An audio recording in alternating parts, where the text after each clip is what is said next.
I was sitting across from an old friend at a coffee shop yesterday. He was visibly agitated, practically shoving his phone in my face. Okay. He asked me, "Had you seen this?"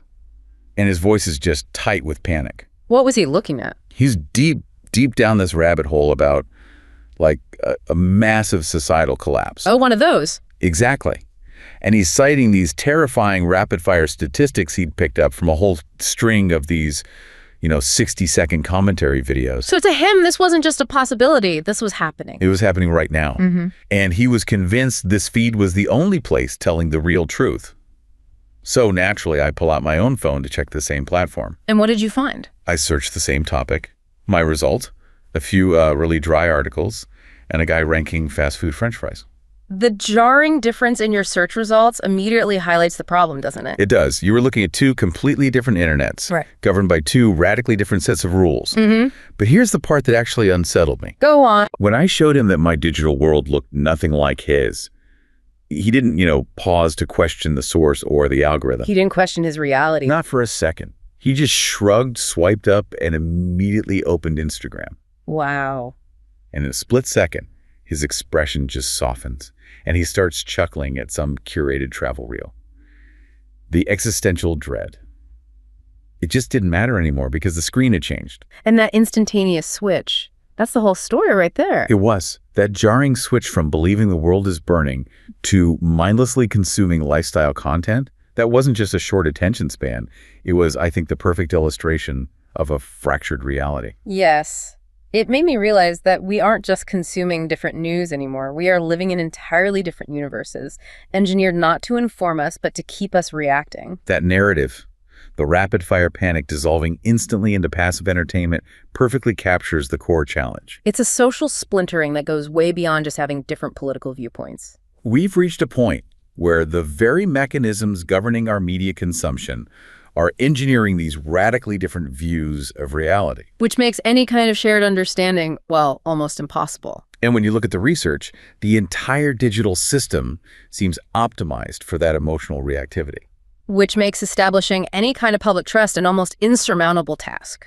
So our mission today is to really unpack this fractured reality. We need to jump into the specific technical mechanisms, the algorithms, the recommendation engines, the platform designs that are actively causing this deep social splintering. And we're going to go deep into the data. We'll analyze the very real generational and political divides that result from this technology, evaluate the severe ongoing crisis of public trust in information. And crucially, explore the concrete solutions. Exactly. The regulatory, journalistic, and educational solutions that are currently being proposed to try and, heal these digital rifts and reestablish some sense of shared citizenship. Okay, let's unpack this, starting with the source of the problem, the algorithm's grip. This dive has to start with the foundational understanding that the platform's core goal isn't civic health. No, not at all. It's not about informing the public. It's about maximizing user time and engagement. And that single goal creates an immediate crisis of quality. What's fascinating here is that the algorithms are entirely rational in achieving their goals. They reward engagement, not accuracy, not nuance, not depth. And we have research that backs this up. Oh, absolutely. Groundbreaking research from NYU and Stanford confirmed this. They found that sensational, even low-quality news gets disproportionately pushed higher in the feed. Why? Because content designed to provoke an immediate, intense, emotional response, whether that's outrage, disbelief, or excitement, it just drives significantly more clicks and shares. This mechanism is what researchers call the engagement trap. The engagement trap and the headline trap. Right. And what that means is if you're a content creator, especially a journalist who's supposed to be reporting facts, you're being actively penalized by the architecture for being balanced. Or for being nuanced or comprehensive. The system literally forces you to chase the click, even if that means compromising the integrity or, the context of the information. So how does that trap work mechanically? Yeah. Well, when you click a link, the recommendation engine doesn't just register the click. It measures how long you stay, the comments, the reactions, all these metrics that signal emotional investment. So nuanced content, which takes effort to read. It slows down the scroll. It requires cognitive effort. Yeah. But outrage is instantaneous and it's highly shareable. It triggers a rapid, low-effort response. And the algorithm sees that as a win. As a huge success, and it rewards that provoking post by showing it to a larger audience immediately. This forces journalism into a really impossible economic position. It does. We saw this illustrated perfectly in the story about the freelance journalist, Elias. Right. He spent his career focused on the essential, but let's be honest, dry details of local city council meetings. The stuff that actually makes a democracy function. Zoning laws, infrastructure. The core of it. But the algorithms just buried that content. It went deep down in the feed where absolutely nobody saw it. And Elias realized the only way to monetize his reporting, just to keep his operation afloat, was to play the system's game. His content was high quality, but the packaging was just not algorithmically valuable. He had to change the frame. So he ran this, I think, really chilling experiment. He took a basic, dry story about a bridge repair delay. Okay.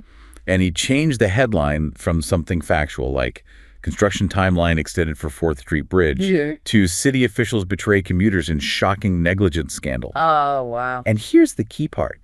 He didn't change a single fact in the body of the article, only the headline. And that single act, that deliberate injection of engineered outrage, drove instant, massive engagement. Exactly. It activated the precise emotional metrics the algorithms crave. The post got intense rage. People were fighting in the comments about local politics. And the system rewarded the controversy. It pushed the story to thousands of local feeds, which drove his revenue up instantly. So the story got traction. He got the clicks and the revenue. But as he reflected on it later, he realized he hadn't actually informed his community about bridge repairs. No, he had simply fed the machine what it wanted. Outrage disguised as news. This story just underscores a key takeaway for me. Which is? That without some kind of structural or regulatory intervention, quality journalism is continuously forced to become performative entertainment. And credibility becomes the main casualty. The platform design explicitly rewards the absolute worst version of our collective impulses. And this reward function has really severe escalating societal consequences. It does. The mechanical pursuit of engagement inevitably pushes content into these extreme ideological corners, particularly into what social scientists define as affective polarization. Okay, so let's break that down. We're not just talking about people disagreeing on the merits of a policy, right? What is affective polarization exactly? And why is it so damaging? Affective polarization is distinct from, say, policy polarization. It's that intensely emotional us versus them mindset. So it's not about the what, it's about the who. Precisely. It's driven fundamentally by identity, loyalty, and antagonism, rather than by any substantive policy differences. Scholars argue that this emotional divide has reached the point where your party affiliation functions as a sort of litmus test for interpersonal relations. So it overrides any kind of rational policy discussion. Completely. It sounds like tribalism, but turbocharged by code. That's a great way to put it. The algorithm fuels this because content gets the strongest traction when it reinforces your in-group identity by constantly criticizing, mocking, or demonizing the outgroup. So it's not about loving your own side. It's about hating the other side. That's what the research suggests. Content focused on criticizing the opposing group is far stickier and travels much faster than content that's focused on, say, self-praise or policy details of your own side. It's about feeling deep loyalty to your side and contempt for the other side, rather than actually debating the merits of, I don't know, a tax plan or an infrastructure bill. Exactly. And we've seen how this manifests in extreme real-world consequences that go far beyond just awkward family gatherings. Absolutely. If we connect this to the bigger picture, we see examples of democratic backsliding and even organized violence. You just have to consider the planning that preceded the January 6th Capitol riots in the U.S. Right. Those far-right social platforms like Gab, Parler, Truth Social, they were used for months leading up to the event to organize and to scheme. And we're talking about more than just vague calls to action here, right? The analysis showed users were giving each other specific practical advice. That's right. I mean, critically, users were openly advising each other on what weapons, what tools, what tactical gear would be best suited to break security and overwhelm police. So these were not just echo chambers for political venting. They became operational planning centers. And this tactical organization wasn't just happening in a vacuum. It was compounded by actions from political leaders who were weaponizing the largest platforms. We saw that inflammatory content, like those incendiary tweets, the call to get smart Republicans, fight peace, which incited violent reactions from people who were already radicalized in those deep, polarized echo chambers. The platforms provided the infrastructure for both the radicalization and the execution. And that exact scenario of social media fueling political violence was seen internationally. You just have to look at the Brazil 2018 election. Disinformation spreads so rapidly there, especially through closed social platforms like WhatsApp. Which is a huge problem because the content is encrypted and much harder to track or fact check. It fueled an already hyperpolarized environment. And the unrest led to social chaos. There are disturbing reports of political violence, including at least one documented instance of a politically charged killing the night before the first round of voting. So this global pattern really shows that the affective polarization generated by the architecture of these platforms is a critical force contributing to democratic instability. And this is where the analysis of news delivery structures becomes so fascinating. We tend to lump all media together, but a Brookings analysis highlights a critical difference between legacy media versus social media. Right. They introduce this contrast between a bifurcated environment and a fragmented environment. This distinction is just crucial for understanding news diversity and polarization. Let's start with legacy media. So national network and cable news, traditional newspapers, that is fundamentally bifurcated. Meaning it's rigidly split into two distinct partisan ecosystems. The political right and the political left. Exactly. Recent research couldn't identify a single legacy news source that's watched by a majority of both Republicans and Democrats. So if you exclusively consume legacy news, you are likely consuming one of two very distinct realities defined by party loyalty. Legacy media essentially creates two large, mutually exclusive echo chambers where the narrative is cohesive and deeply partisan. Okay, but social media is different. It's inherently fragmented. The algorithms are designed to segment users into ever narrower, hyper-specific groups defined by personal interests, which may or may not even be political. So you might be part of a climate change activist collective on Instagram, An anti-tax group on Facebook, a local skateboarding community, and a Southeast Asian cooking group on TikTok, all at the same time. Here's where it gets really interesting because the result seems completely counterintuitive. I would assume that fragmentation creates even deeper echo chambers. But the analysis suggests otherwise. The surprising result is that individuals who rely on social media for news actually have a greater diversity in opinion compared to those who stick strictly to legacy media's bifurcated landscape. How is that possible? Well, while social media does create these niche echo chambers, the sheer variety of those niches means users are exposed to a wider range of topics and even political perspectives that fall outside that rigid two-party structure defining legacy media. Wait, I need to push back on that a little. Is that diversity meaningful, though? What do you mean? Is it possible we're just trading deep, coherent, partisan views for 100 shallow, disconnected niche takes? You might see a wider range of topics, but how deep is the exposure to dissenting political views when they're interspersed with, cooking videos? That is a critical nuance. We are seeing a trade-off, width versus depth. Okay. The legacy media consumer has depth, a sustained, coherent narrative, even if it's partisan. The social media consumer has width. They might encounter perspectives from the ambivalent right or progressive left that their established partisan cable news source would never touch. But the problem is that these exposures are often fleeting, shallow, and they lack the context needed to truly inform. Which leads right back to the problem of affective polarization, where identity is prioritized over policy understanding. So legacy media funnels everyone into one of two giant, deep political lanes. Social media puts you in 100 tiny, shallow, specialized lanes, and the algorithm often rewards the most inflammatory content in each of those lanes. A perfect summary. And this fragmentation highlights how these lanes are splitting most dramatically along generational lines, which leads us right into the great digital divide. The generational chasm in how Americans consume information is maybe the most dramatic finding from the 2025 Pew data. It implies that young and old adults are truly living on different versions of the internet. The implications for shared public knowledge are profound. The numbers are just staggering. They represent a fundamental shift in institutional reliance.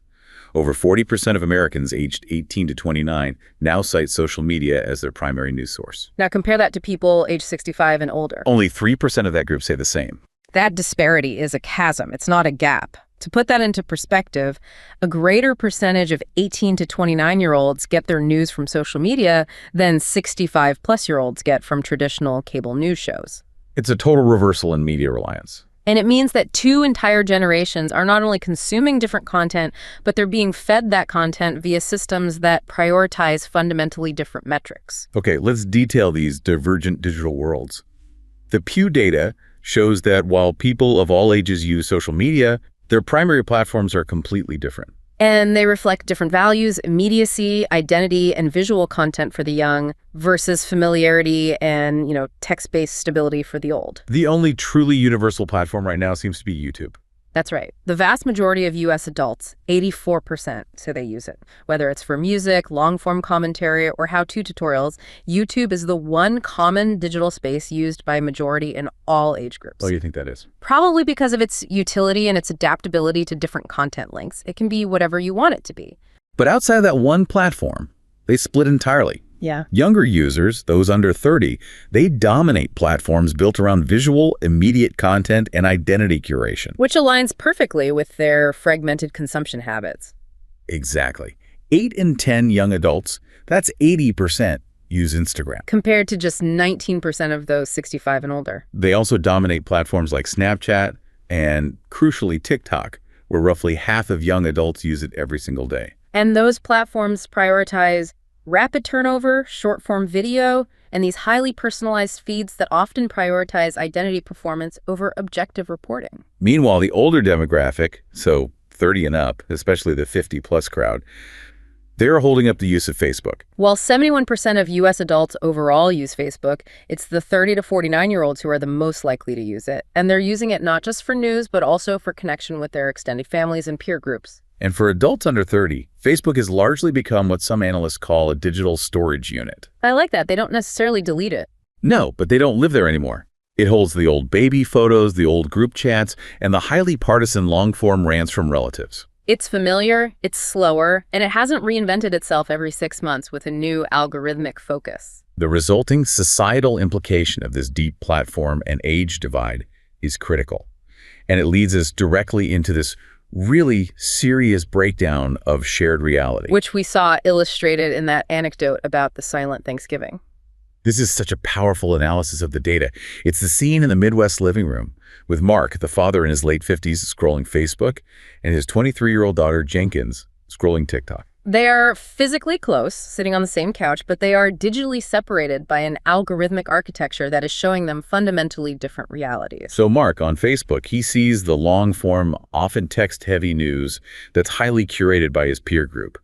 It reinforces his anxieties about inflation and impending economic collapse. And it's all backed by what he considers established sources that are shared within his circle. Right. But Jenkins, on TikTok, she is seeing the same underlying economic news, but it's delivered entirely differently. How so? It's framed as a comedic skit by a creator, or reframed as a critique of corporate greed, or synthesized into 3 bullet points set to some popular sound clip. So the emotional frame is completely different. Mark sees panic and collapse. And Jenkins sees irony and systemic critique. So when they finally try to talk about it, the conversation is dead on arrival. Mark starts with, "Did you see what they did to the interest rates? We're headed for a depression." And they don't just disagree on the solution or the facts. they disagree on the fundamental narrative framing, the urgency, and the emotional weight of the topic. They lack a shared baseline of reality. Not because they're ignorant, but because their information ecosystems have been fine-tuned to reflect their generational platform usage. So Mark trusts the vetted articles shared by his circle. And Jenkins trusts the quick, identity-aligned citizen journalist who breaks down the news in 60 seconds. And the conversation just dies in silence and isolation because they literally lack the shared cultural narrative and the vocabulary to bridge that gap. The generational divide has morphed into an epistemological divide. Different truths are being curated for different platforms, and it results in less meaningful communication, not more. And if we look at the political consequences, the same fragmented consumption habits are driving new wings of both major parties. How did that work? Social media allows younger voters to have far more individualized political interests than older generations, who tend to cluster in predictable, established political typologies. Okay, give me an example. Well, the Pew data shows that older Democrats, those over 50, are much more likely to cluster in just 2 core groups, the Democratic mainstay or the establishment liberal. They hold cohesive, predictable views aligned with the party center. Exactly. But now contrast that with Democrats under 50. They are spread almost equally across all 4 Democratic typologies. So they're the bulk of the outsider left and the progressive left. That's right. And the outsider left is defined by a deep skepticism of institutions and political processes, while the progressive left is often focused on intersectional issues and structural change. This diversity of interest and policy critique is directly enabled by the fragmented nature of the social media news they consume. So the algorithm is letting younger users skip the party gatekeepers and find communities built around specific, nuanced policy interests. And that then translates into new political identities that challenge the establishment of both parties. What about on the Republican side? While younger Republicans are slightly less varied than their Democratic counterparts, they are categorized by Pew as having a plurality in the ambivalent right typology. What does that mean, ambivalent right? This group is characterized by deep ambivalence toward traditional conservative policies and social issues. It reflects research that young Republicans are increasingly at odds with the older, more traditionally conservative members of their party. So this shows that younger, fragmented media users are fueling these emerging new wings and making political analysis far less predictable. Whichever party successfully understands and adapts to this fractured social media information ecosystem and tailors their message to support this diversity of perspective will be the one to enjoy increasing electoral success moving forward. But this entire structure is contingent on trust. Or maybe more accurately, the severe lack thereof. Which leads us right into the crisis of trust and the new existential threats facing journalism. We can't talk about a fractured reality without talking about the public's vanishing confidence in discerning the truth. It's a huge problem. A significant majority of the public, 58%, reports increasing difficulty in distinguishing truth from lies online.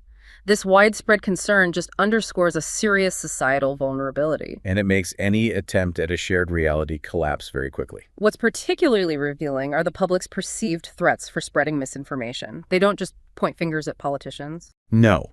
Online influencers and personalities were tied with national politicians as the top perceived threat.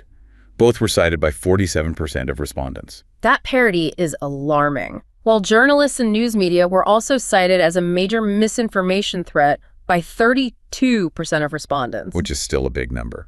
It is.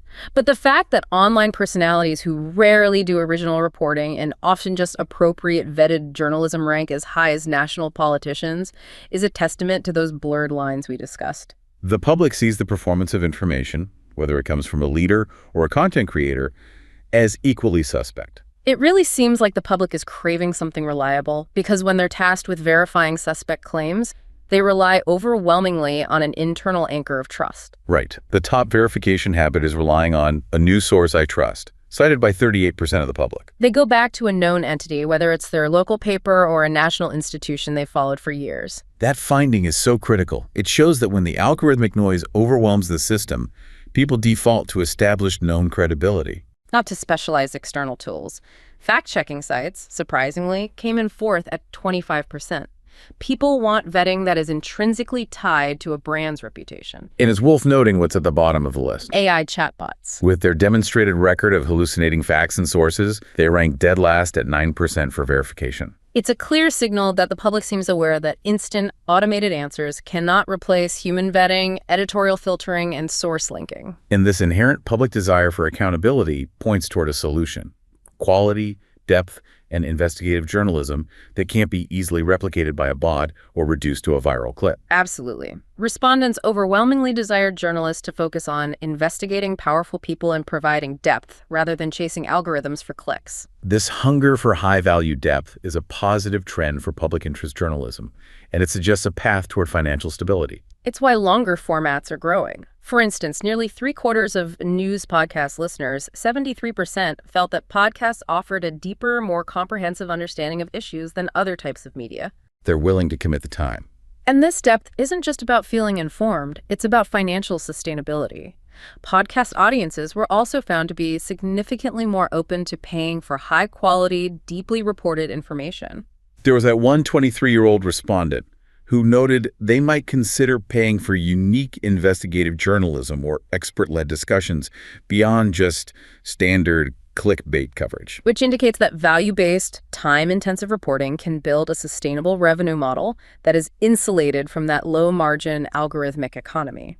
This is essential because While traditional journalism tries to reestablish trust by prioritizing quality, generative AI is introducing an existential threat that's rapidly changing the economics of news consumption. And in ways we haven't even fully comprehended yet. The primary threat centers on the functionality of large language models, or LLMs, the things that power modern chatbots. By summarizing search results and news articles to provide those instant zero-click answers, generative AI essentially diverts traffic and therefore revenue away from the original news sources. So it removes the economic incentive for the organizations that produce the actual costly reporting. The user gets the answer instantly from the AI, so they never click through to the publisher's website, meaning the publisher loses the advertising revenue tied to that traffic.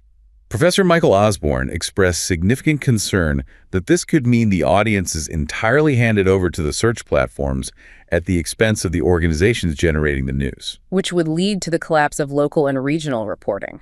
Simultaneously, the entire industry faces this immense dilemma regarding content ownership. Right. We've seen major players like News Corp licensing its content to OpenAI so the AI services can pay to learn from their content and avoid copyright issues. This is a crucial, multi-billion-dollar transactional agreement. But it raises a profound question.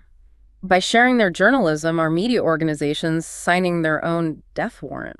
Are they normalizing the consumption of their product outside of their control? Or will this wider availability of reliable, vetted information benefit everyone by countering the proliferation of low-quality, user-generated content? It's a tough choice between short-term revenue and long-term control. The industry is trying to reconcile two competing needs: the need for revenue and the need to adapt to a world where users expect instant, fully formed answers. There is a radical, costly, and unprecedented alternative being debated right now. Which is? For news organizations to collaboratively create their own large language model, their own LLM, tailored to journalistic standards to rival the major tech companies. That's a huge undertaking. But a less radical, more immediate strategy would be for news organizations to integrate their own generative AI bots to scour their own archives. And provide instant answers linked back to the original source material. As users become accustomed to this instant gratification, newsrooms need to adapt their on-platform experience to match. The goal here is to maintain a connection to the source, demonstrating transparency and accountability. Ultimately, ensuring public interest remains a part of this AI development involves ongoing research and collaboration between media organizations, tech developers, and academic institutions. Which leads us perfectly into the final section: searching for solutions. If the problem is fundamentally the algorithm's reward function, then the solution has to involve changing the algorithm's incentives. And this begins with defining regulatory intervention through concepts like algorithmic accountability. We need to distinguish clearly between two key regulatory phrases here. First is algorithmic transparency. Right. This states that the inputs to the algorithm and the algorithm's use must be known or visible to regulators. This is important, but it only tells us how the engine works. Not whether the result is fair or beneficial. Exactly. The real power lies in algorithmic accountability. This implies that the organizations using those algorithms must be held legally and ethically responsible for the decisions and the downstream consequences made by the machine. So it shifts the burden from the algorithm itself to the corporate entity deploying it. And the legal landscape is starting to catch up, particularly in Europe. The EU's data protection laws include a right to explanation for decisions made by algorithms that significantly affect individuals. So if a user is denied credit or sees harmful content promoted, they theoretically have the right to demand some clarity on how the algorithm got to that decision. And the U.S. Federal Trade Commission, the FTC, is also actively studying how algorithms are used by consumers and funding external research on transparency and fairness. But regulation is only one part of the fix. The critical next step that experts have identified is internal to the newsroom. It's integrating journalistic values directly into the algorithm's internal mechanics, specifically by defining the reward function. So if the current reward function prioritizes clicks, rage, or time spent, we need to reprogram it to prioritize public interest outcomes. Professor Michael Osborne from the University of Oxford emphasized that if a platform only targets a click-through rate, essential but non-sensational public interest stories will likely be dismissed. You have to give thought into exactly what you want the algorithm to achieve beyond just monetization. And the Swedish national public broadcaster Sveriges Radio, or SR, provides an excellent scalable case study in how to do this in practice. They developed a public service algorithm that successfully integrated their key public service values into its ranking system for audio news. They moved beyond simple metrics like download counts. They designed their algorithm to look for tangible value rankings. For instance, they included prioritizing stories recorded on location. Oh. Stories including affected voices, meaning citizens, not just officials, stories providing new perspectives, and stories offering independent viewpoints. But how do you quantify those things in code? That sounds like complex editorial judgment that a computer can't easily process. It requires deep collaboration between editorial teams and data scientists. They had to create weighted labels and markers. For example? For example, affected voices means the editorial team must consciously label segments where community members rather than institutional figures are speaking. The algorithm is then instructed to give higher visibility to stories that hit these editorial marks. Even if their initial click-through rate is lower than a sensational headline. Exactly, and that's a profound change. The head of digital news strategy at SR noted that introducing this algorithm forced discussions about public service values to happen at the start of the news production process. Not as a post-publication adjustment. Right. Journalists have to integrate these values from the beginning, and it fundamentally changes their workflow. And this values-based approach is supported by broader research into what makes news recommender systems, or NRS, successful and ethical. A systematic review of papers on NRS identified the 4 most crucial levers that future news systems must incorporate. And those are diversity, recency, privacy, and transparency. These levers uphold journalistic values. Diversity ensures balanced viewpoints. Recency keeps content relevant. Privacy fosters user trust. And transparency aligns with journalistic ethics. It provides a framework for all news organizations. However, implementing this cultural and technological change is incredibly difficult. And we have a sobering example of where a promising project failed spectacularly. The Danish Regional News Project, referred to as Mediehuset. This project attempted to integrate personalization giving users what they want, with traditional journalistic values giving users what they need. But within a year, it was essentially abandoned. It only survived to curate a basic newsletter, and the initial efforts were immense. They tried manually assigning an article lifetime for timeliness and implementing filters to ensure 50% of the content shown was local, regardless of user preference. But the project was plagued by organizational and technical failures. What went wrong boils down to 4 critical implementation challenges that teach us valuable lessons about change management in a newsroom. First, a persistent and devastating siloed structure. So, data science, editorial, and IT teams were all working in isolation, often in different buildings. Right. Professor Janny Miller-Hartley noted the data wasn't moving effectively around the organization, making collaborative iteration impossible. The journalists didn't understand the data scientists, and vice versa. Second, there were insufficient resources for maintenance. They built a complex system, but they couldn't staff it. When minor technical issues came up, they weren't fixed quickly. Which resulted in broken features like empty boxes on the site because things were loading too slowly or failing to pull the personalized content. And users quickly lost faith in the product. Third, there was a fundamental lack of early buy-in and value alignment from the journalists themselves. The data scientists they employed didn't necessarily share the brand's core values, and without a coherent organizational team managing those ethical discussions, the editorial team often felt the personalization system was actively working against them, not for them. And the fourth problem was just practical.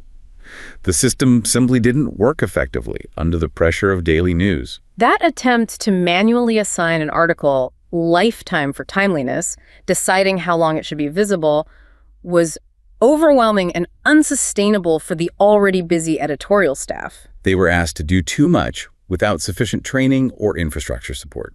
The lesson from Mediehuset is that successful integration isn't just a technical upgrade. It's a massive change management exercise.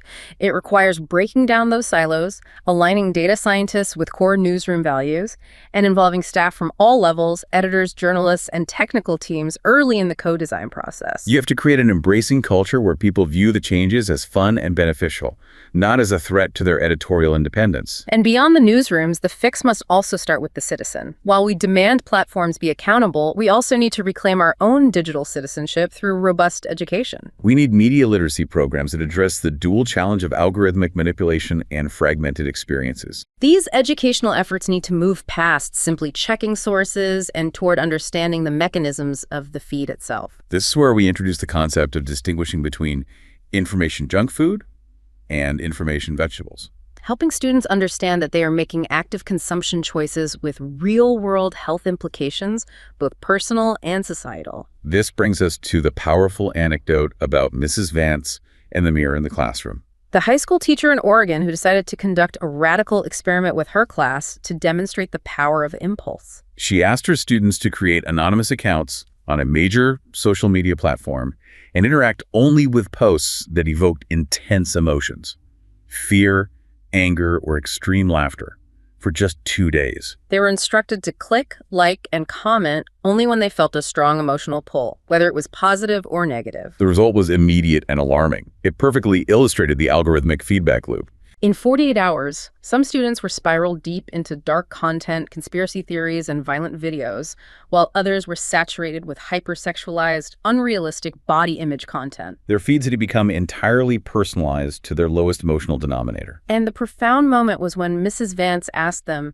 "Is this the world, or is this a mirror?" The students saw in real time how their own engagement, their emotional impulse clicks, was weaponized against them, creating a feedback loop of digital chaos that was entirely tailored to them. The lesson shifted fundamentally. It moved from checking external sources to checking internal impulses. Students learned they were the architects of their digital environments. They realized every click, share, and comment was a vote for what the algorithm would show them more of. And this teaches them that digital resilience is about training their feeds and making conscious, value-driven choices, not just passively receiving information. This intentionality needs to be matched by the news industry. In a world where tech companies prefer opacity, transparency in how content is personalized is critical. It's an authoritative ritual of journalism, a core ethical requirement. It's a way for news organizations to distinguish themselves from general tech platforms, to stress their commitment to the truth, and to win back legitimacy and trust. The Australian Broadcasting Corporation, the ABC for instance, released a content recommendations editorial policy outlining the specific principles they use to ensure personalization still delivers a comprehensive public service rather than just a narrow, affinity-based echo chamber. And looking ahead, the future involves hyper-personalization, not just what content we see, but how we see it. This is about adapting the format to the fractured attention spans and fragmented devices we all now use. That's the key innovation. Scroll.in, a major news website in India, is pioneering this by personalizing the format of delivery based on user habit. So they can condense a 500-word article into 3 bullet points for quick consumption on a mobile screen. Or expand it into an in-depth FAQ format for a user who spends more time reading on a desktop. This caters to different user preferences for information delivery speed and depth. The goal is to make all news accessible, regardless of a user's available time or preference for depth. It's fundamentally acknowledging that one size no longer fits all in news delivery. The transformative potential is huge. But, as the ABC's personalization lead Rebecca Manley reflects, there is a risk of remaining stagnant. If we don't evolve with this digital change, if we stick to old models and refuse to integrate technology with ethical judgment, it will inevitably slap us in the face. Protecting public interest journalism in this hyper-personalized world is a daunting ethical and organizational challenge. It demands that we thoughtfully integrate technological innovation with sound editorial judgment and clear journalistic principles. And to move away from the fractured reality we currently inhabit. But there is concrete optimism. Models like the SR Public Service algorithm and the focused research on value-aware news recommender systems show that it is entirely possible to align personalization with journalistic integrity. We can prioritize diversity, recency, privacy, and transparency over simple click volume. If all parties, journalists, technologists, regulators, and educators, come to the table with these principles in mind, there is a significant opportunity to move beyond the current fractured reality. And to make substantial, lasting developments in news personalization to serve audiences more effectively than ever before. The future of reliable news delivery depends on winning this organizational, ethical, and technological battle.